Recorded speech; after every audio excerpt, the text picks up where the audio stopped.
নমস্কার বন্ধুরা, রাম রাম। হিন্দু ধর্ম জানতে, জ্যোতিষ উপায় জানতে আমাদের চ্যানেলটিকে সাবস্ক্রাইব করবেন। ভাগ্য ও নিজের লাককে পাল্টানোর উপায়। আমাদের জীবনে সফলতার অনেক কিছু চেষ্টা করি, কিন্তু সফলতা পাই না। তখন নিজেকে ভেবে নিতে হবে যে আমাদের লাক খারাপ, আমাদের ভাগ্যে, আমাদের গ্রহে মেল নেই। তাই সেই সব গ্রহকে মেল করতে, নিজের লাককে চেঞ্জ করতেই এই জ্যোতিষ উপায়। শাস্ত্রে কিছু উপায় লেখা আছে, যেগুলি করলে ও মেনে চললে খুবই ভালো ফল পাওয়া যায়। সেই কিছু উপায় আজকে আমি জানাইছি আপনাদের, যেগুলি করলে আপনাদের যত বাধা দূরে চলে যাবে। সর্বপ্রথম, আপনি যদি কোনো চাকরির ইন্টারভিউ দিতে যান বা ব্যবসাতে কোনো ইনভেস্ট করতে যান, তাহলে সর্বপ্রথম আপনি কী করবেন? যদি উত্তর দিকে যান, তাহলে আপনাকে উত্তরের উল্টো দিকে 4 পা পিছিয়ে যেতে হবে, কারণ দক্ষিণ দিকে 4 পা পিছিয়ে যেতে হবে। তারপর সামনে দিয়ে নিজের কাজে চলে যাবেন, আপনার সেই কাজে সফলতা পাবেন। যে কন্যার বিবাহ ঠিক হয়েছে বা বিবাহ হবে, সেই উপায়টি করলে তার পরিবারে, তার শ্বশুরবাড়িতে সুখ শান্তি বজায় থাকবে। যার বিবাহ ঠিক হয়েছে, তার ভাই না হলে দাদা, সে এই উপায়টি করতে পারে তার বোনের বিবাহ জীবন সুখে থাকার জন্য।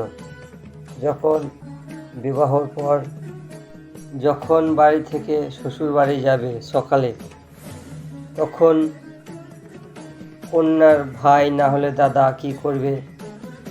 ঘটিতে জল নিয়ে হলুদ, একটি 1 টাকার সিক্কা ফেলে দিয়ে তার বোনের সামনে জলটি ফেলে দেবে। তাহলে তার বিবাহ জীবন সুখের হবে, শান্তির হবে।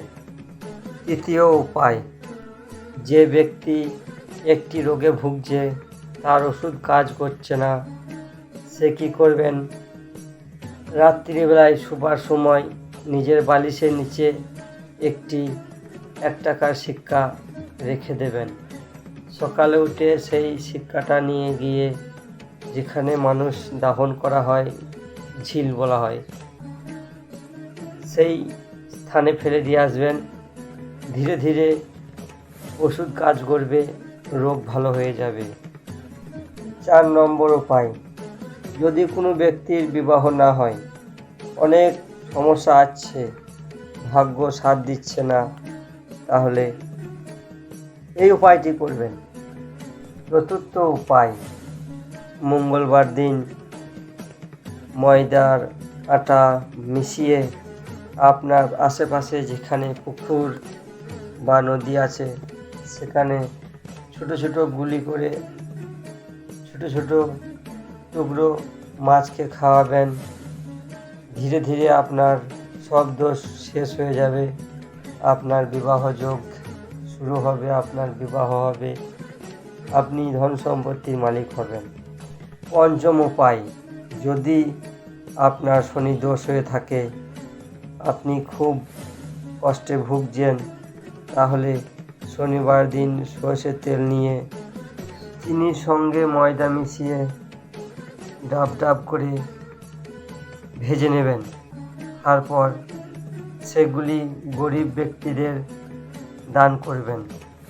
ধীরে ধীরে আপনার শনির দোষ দূর হয়ে যাবে। 6 নম্বর উপায়, যদি আপনার পরিবারে সবসময় ঝগড়া লেগেই থাকে, পরিবারে প্রেম ভালোবাসা না থাকে, আপনি যে কাজ করতে চাইছেন সে কাজে আপনি সফলতা পাচ্ছেন না, তাদের জন্য এই উপায়টি। যে বালতিতে আপনার পরিবারের সমস্ত সদস্য জল খান, রাত্রি 12টার পর পরিবারের সমস্ত সদস্য যে বালতি থেকে জল নিয়ে জল খায়, সেই বালতি থেকে 1 ঘটি জল নিয়ে সমস্ত রুমের 4 কোণের মাঝখানে রুমের মাঝামাঝি জল ছিটকাতে হবে সমস্ত রুমে। ধীরে ধীরে আপনাদের পরিবারে ভালোবাসা থাকবে, ধীরে ধীরে সব বাধা দূর হয়ে যাবে। প্রতিদিন করতে পারেন এই উপায়টি। প্রতিদিন করলে আপনাদের পরিবারে যে সদস্য বা অন্য ব্যক্তি সবারই সঙ্গে প্রেম ভালোবাসা মেলামেশা থাকে, তাই এই উপায়টি করবেন। 7 নম্বর উপায়, বাড়ির মহিলা করবেন এই উপায়টি। যখন রুটি তৈরি করবেন, সর্বপ্রথম সেই রুটিটি তুলে রেখে দেবেন আলাদা করে। ওই রুটিটি গায়ে মাথার জন্যে রাখবেন। আর সবারই লাস্টে যে রুটিটি তৈরি করবেন, সেই রুটিটি কুকুরকে খাওয়াবেন। এইরকম করলে আপনাদের বাড়িতে যত সংকট দূর হয়ে যাবে, বাধা দূর হয়ে যাবে, সুখ শান্তিতে বাস করবেন। আমাদের এই জ্যোতিষ উপায় দেখুন আর নিজের জীবনের সফলতা খুঁজে নিন। আমাদের বাংলা জ্যোতিষ উপায়ের ভিডিও যদি ভালো লাগে তাহলে এই চ্যানেলটিকে সাবস্ক্রাইব করবেন, শেয়ার করবেন, লাইক করবেন।